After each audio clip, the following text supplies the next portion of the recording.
How you doing, Paul? Over to you. Over to your left. Hey, how you doing? How you doing?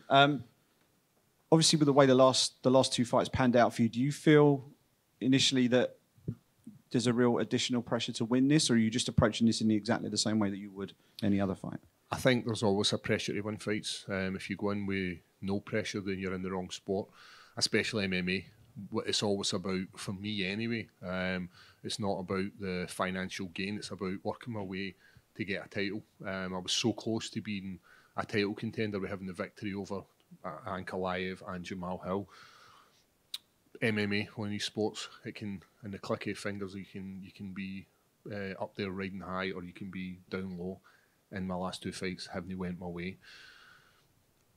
I believe that the cut to middleweight is more suited to my style as well as my frame. I was always a light heavyweight, or a middleweight pretending to be a light heavyweight, and I wasn't sure if it was achievable to get to middleweight. And then dealing with the UFC PI, it's made it more achievable. So now that I'm moved down, I believe that it's going to have a lot more opportunities for me, and especially as you're saying with these two losses, I'm looking to get that victory back.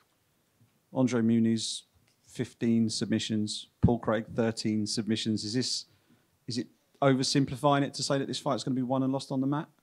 It's one of these things about MMA when you match up, and the UFC are very good at this. They normally match up guys relatively the same skill level, and they want exciting fights. You've got a southpaw in Muniz who's a great grappler, and you've got a very exciting grappler in myself. I'm singing my own praises here, like, I'm a very exciting grappler. But normally what happens is when two grapplers get the opportunity to grapple, they turn it into a striking match. And I can see that happening. I can see that this match is going to be won in distance management. Who's got the better footwork? Who can control that open space? That's where I think this is going to be won.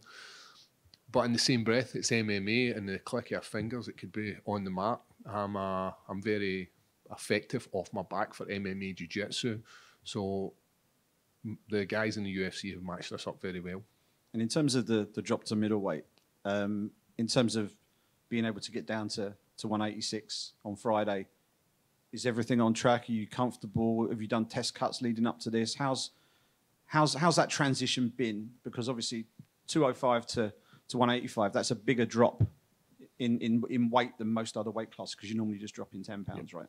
Yeah, there definitely should be a weight class in between, they're like maybe like a cruiserweight or something. But the cut itself has been pretty good. We've hit all the numbers we needed to hit. As I said, we went to the UFC PI who done all the testing. Testing's fine when it's a case of looking on a sheet of paper and being like, yep, in theory, you can make this. So after we come back from Vegas, myself, my conditioning coach, and my nutritionist, we sat down, came up with a plan, and we done a fake weight cut.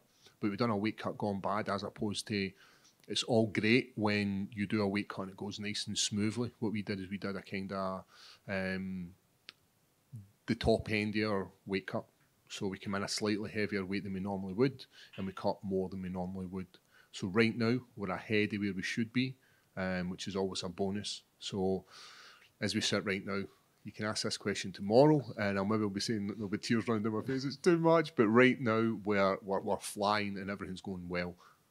And from a physical standpoint, in terms of like height, reach, cardio, all that sort of stuff, do you think that that's just gonna accentuate those advantages in that lower weight class? Because you're a big, strong 205er. You'll be a huge 185er. Yeah, that was one of the reasons we spoke about this move. We were, as I said, playing at it, and it became more apparent when I stood across the octagon in Rio against Johnny Walker, and I could see a physical difference. We definitely were under the same beast that night. I think he was maybe like something like 7 to 8 kilograms heavier than I was, which might not seem a lot, but it's massive in the scheme of the fight world. So using my long reach, the skills that got me to the UFC in the first place, that wild triangle, that ability to take it to deep water, I think it fits better in this middleweight. And I'm expecting an exciting fight. And the same again, as I said, UFC match up so well, and that's why they've put this fight on the main card, and it's just under the co-main event where it should be. Brilliant. And I'll ask it anyway because I think I know what the answer is going to be. Will you tell us why you're called the Bear Jew? Hey, I can't tell you that, my friend. You always get asked. I know.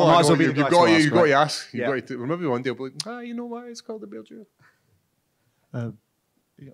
Paul, you've become friends with Jamal Hill since your fight with him. Sadly, he's vacated the light heavyweight belt recently. I think it was an Achilles injury.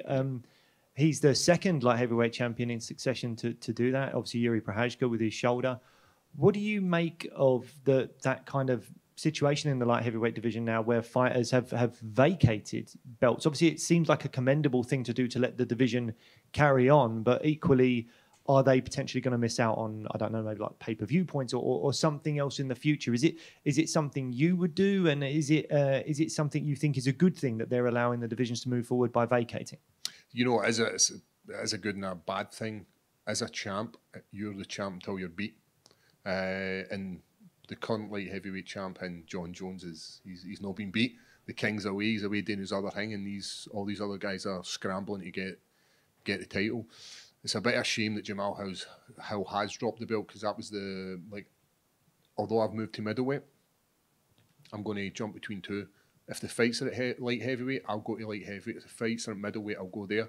So that kind of puts a spanner in my work, because a couple of fights, and I'd still believe that, and there's opportunities to get a victory. And because I've got that victory over Jamal Hill, there's still that opportunity to get that fight. Him vacating the title just puts that a wee bit further away, out of reach. What I think's potentially going to happen with the belt is you're probably going to get the winner of Blachowicz versus Pereira, and then they'll fight against probably Ankalaev for the actual title, and then I'll slide in again, just the sneaky Scot right in there. The boogeyman will come in, and then he'll take the belt off whoever's got it.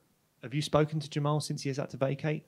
I haven't, but I seen he was in getting some operation, and he's tough, he's young, he's got good people around about him. He was the champion, so he'll have the best care possible, and I hope the guy has a speedy return. And in terms of your new division, middleweight, it was a very surprising fight recently between Dricus Du Plessis and Robert Whittaker, or surprising to a lot of people that Dricus won. What did you make of that fight and Dricus's performance? Yeah, Bobby Knuckles is a guy for me. I always thought he would be the champ if Izzy wasn't about. But for some reason, it's maybe just too little too late for him. Maybe it's coming at the end of his time. But it was a wild fight. And Du Plessis is just wild. The way he steps forward, I'm not going to say he's not got great technique, but when you look at Adesanya and how he moves and how he sets up strikes, they're crisp, they're well thought out. Whereas I think the way Du Plessis fights is probably how you're going to beat Adesanya. That crazy, that wild, that sort of rushing forward, that grappling ability, the ability to drag him to the mat. So it's exciting times in that division, because you're going to see a little bit of movement. And I'm glad to be kind of in the mix with these guys. A victory on Saturday night would put me in the title contention, not in the title contention, but in the top 10. Then I'd be looking to get these kind of fights, and definitely moving forward to get closer up to that ranking. So would you pick Izzy to beat Dricus, or the other way around? I think Izzy's going to drop his belt. That's what I think. I just think he likes people kind of playing his game plan where he gets to do his thing. I think the way to beat him is be a wild man, and I think that's how this fight's going to go. Right. Thanks, mate. Just to go off of that, just over here, it's been announced that Dricus is out of the fight with Adesanya. It looks like it could be Sean Strickland next. What's your opinion on that matchup? Yeah, that's fun, isn't it? I think everybody's excited for that. I seen a video with Sean sparring with two teammates in the octagon. That's pretty much the guy. I'd love to fight against Sean. I think it would be an amazing fight. I like the fact that he stands there and he's ready to fight. He wants to stand in the middle of the octagon and fight. Does he have the ability to beat Izzy? I can't see it. I can't see it going any other way other than Izzy. I think his style, I can't see it going any other way. Thank you. Easy as that. Paul.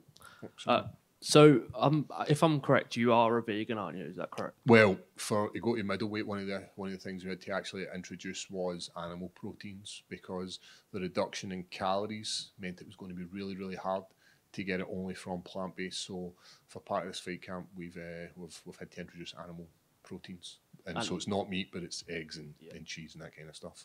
And how have you adapted to that? Has that been something that's been a bit of a struggle to adapt to? Oh, it's been hard. The first couple of times I had to eat eggs, they were making me sick. They were just it was everything that goes along with them what I dislike, and the old milk has been wreaking havoc in the downtown Leicester Brown. You know what I'm saying? Yeah, thank you. That's how you kill that conversation. That is. All good. Thanks very much, guys.